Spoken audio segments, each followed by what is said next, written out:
అధ్యక్ష ధన్యవాదాలు అధ్యక్ష.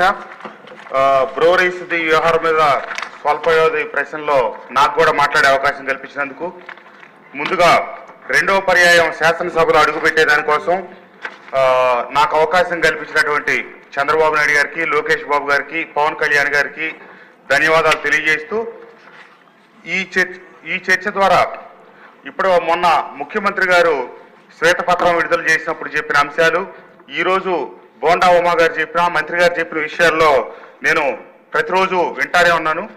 ఇక్కడ ఇంకొక చిన్న సమస్య ఉంది సార్, ఎక్కడ ఏ దేశంలో కూడా ఎవరు ప్రస్తావించలేదు.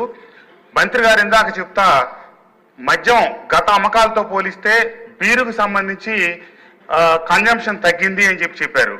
కన్జంప్షన్ తగ్గుంటుందని నేను అనుకోవట్లేదు సార్. ఈ రవాణా చేస్తున్నటువంటి ఈ బ్రోవరీస్ నుంచి, డిస్టిలరీస్ నుంచి ఏమైతే వ్యవస్థ ఉందో ఆ వ్యవస్థ వాళ్ళ చేతిలో పెట్టుకున్నారు. నేరుగా డిస్టిలరీస్ నుంచి, బ్రోవరీస్ నుంచి షాపులకే తరలించారు, షాపుల్లో నేరుగా అమ్మారు. ఆ డబ్బు మళ్ళీ నేరుగా పట్టుకెళ్లారు. ప్రభుత్వ ఖజానాకి జమ కాలేదనే వాస్తవాన్ని కూడా గుర్తించండి. మొన్న ట్రాన్స్పోర్ట్ అంతా వాళ్ళ చేతిలో పెట్టుకున్నారని నేను చెప్తా ఉన్నాను. అంతేకాకుండా విష్ణుకుమార్ రాజు గారు ఈ చర్చలో పాల్గొంటా కొన్ని విలువైన సూచనలు చేశారు.